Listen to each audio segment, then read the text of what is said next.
Pense naqueles que admiramos pela perspicácia, pela invenção, pela profundidade do pensamento. Não raro, a imagem que nos vem à mente não é a de um indivíduo perfeitamente equilibrado, mas sim a de alguém cercado por uma aura de peculiaridade, de hábitos que beiram o incompreensível ou, francamente, o bizarro. Olhe para a história e para os luminosos do nosso tempo, porque mentes capazes de desvendar os mistérios do universo, de compor sinfonias eternas ou de construir impérios do zero, parecem tão ineptas em tarefas básicas como combinar meias, manter uma rotina alimentar minimamente saudável ou interagir socialmente sem causar um estranhamento palpável. Este é o paradoxo que desafia a nossa compreensão da inteligência. O mesmo motor cognitivo que impulsiona a genialidade parece, por vezes, sabotar a normalidade. Estamos prestes a mergulhar na neurociência, na psicologia e nas escolhas profundas que explicam por que essas mentes brilhantes sacrificam o conforto do comum pelo fervor da exploração. Não estamos falando de simples manias. Estamos falando de mecanismos de defesa, sistemas de otimização de energia mental e, crucialmente, de evidências de uma cognição que opera em frequências diferentes da maioria. Se você já se pegou conversando com alguém de intelecto notável e percebeu que a desatenção dele com o entorno era quase agressiva, que o caos da sua mesa de trabalho parecia um ecossistema próprio, ou que a sua aderência a rituais estritos era quase supersticiosa, você testemunhou o custo e o benefício de ter um cérebro que nunca para de rodar a 200 por hora. Essas esquisitices não são defeitos que a inteligência falhou em corrigir. São, na realidade, estratégias de sobrevivência para uma mente sobrecarregada. Para entender por que pessoas inteligentes desenvolvem hábitos estranhos, precisamos primeiro redefinir o que significa inteligência fora das métricas limitadas de testes padronizados.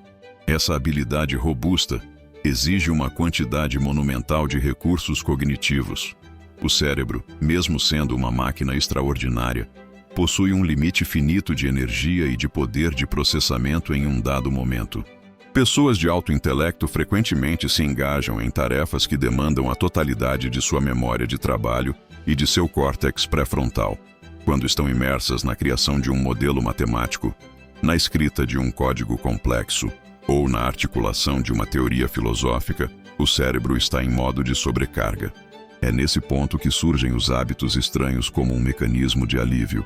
O cérebro inteligente, para economizar ciclos para o que realmente importa, o problema complexo que está sendo atacado, começa a terceirizar ou eliminar as decisões de baixo valor. Pesquisas demonstram que ambientes desorganizados estimulam o pensamento divergente e signalizam ao cérebro que ele pode relaxar as amarras da conformidade e da ordem física, liberando recursos para a ordem conceitual. Manter a ordem física é uma tarefa de vigilância constante. O gênio decide que essa vigilância é um desperdício.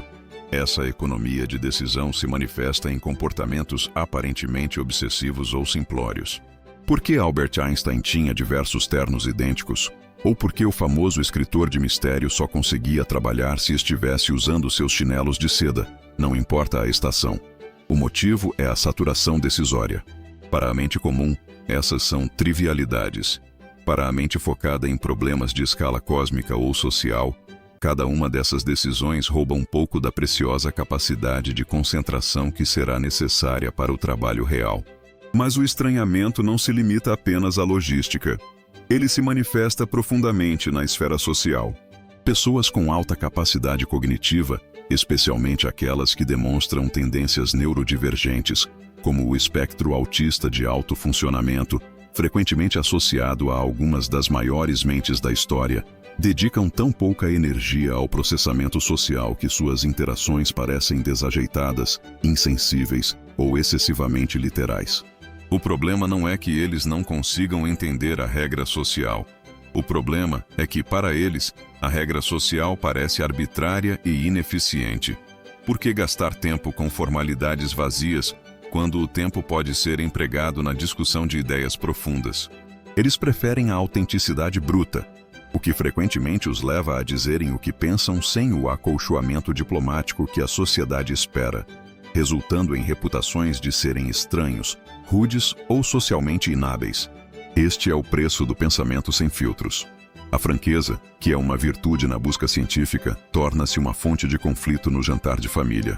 Mentes que pensam em profundidade tendem a estar mais ligadas ao seu mecanismo de modo padrão, DMN, a rede cerebral ativa durante o descanso e a introspecção. É o DMN que nos permite sonhar acordados, refletir sobre o passado e projetar o futuro. Este alto volume de tráfego interno cria a aparência de distração externa. Quando alguém inteligente tem um hábito estranho, como falar sozinho, gesticular de forma exagerada em público, ou ficar paralisado no meio de uma frase com um olhar distante, não está ignorando você. Está momentaneamente mais engajado na realidade interna de seu pensamento do que na realidade externa da conversa. O hábito estranho é um interruptor de foco, um tique físico que ajuda a manter a conexão entre a explosão de ideias internas e a necessidade de se manifestar no mundo físico. Para o observador, é estranho. Para o pensador, é a ponte. Você está otimizado de forma diferente. Sua mente está priorizando o processamento de alto nível em detrimento da manutenção de uma fachada social ou física perfeitamente polida.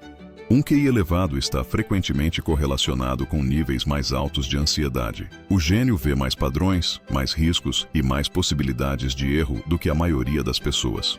Para combater essa percepção de caos, eles criam pequenos enclaves de ordem rígida e previsível em suas vidas. Pode ser a necessidade de tocar em um certo objeto antes de sair, a insistência em comer a mesma refeição no mesmo horário todos os dias, ou uma sequência rigorosa de passos antes de iniciar o trabalho. Esses rituais, que parecem supersticiosos ou excessivamente neuróticos para o observador casual, são âncoras psicológicas. Eles dão à mente hiperativa a ilusão de controle em um universo que é, em última análise, caótico. Em sua essência, a estranheza dos indivíduos altamente inteligentes é uma manifestação externa de uma arquitetura cognitiva interna que opera sob princípios diferentes. É o trade-off de focar na essência e ignorar o invólucro. Eles são, portanto, mestres em alocar recursos de forma não convencional. Eles não têm hábitos estranhos, apesar de sua inteligência, mas sim por causa dela. A grande revelação é que esses hábitos não são apenas toleráveis. Eles são funcionais. O caos criativo e os rituais obsessivos são as ferramentas que a mente usa para proteger seu núcleo pensante da interferência do mundo. Ao invés de tentar se encaixar em um molde que consumiria seus preciosos recursos mentais, o indivíduo inteligente esculpe um nicho de hábitos singulares que suportam seu foco e sua produtividade. O resultado final é a inovação, a arte, a ciência. A contribuição transformadora que só pode surgir de uma mente que ousou ser diferente e, sim, estranha. Portanto, da próxima vez que você notar um comportamento excêntrico em alguém que você admira pela sua capacidade mental, não o veja como uma falha de caráter. Veja-o como um sinal de que essa pessoa está travando batalhas conceituais de proporções que mal podemos imaginar. Se esta exploração ressoou com a maneira como você ou alguém que você conhece opera, se você começou a enxergar seu próprio caos ou seus rituais estritos sob uma nova luz, a luz da otimização cognitiva e não da falha social, compartilhe suas reflexões. Qual dos seus próprios hábitos estranhos você agora entende ser uma estratégia para liberar sua energia mental para o que realmente importa? Deixe seu comentário abaixo e vamos construir uma comunidade que celebra a inteligência em todas as suas formas, mesmo nas mais peculiarmente brilhantes.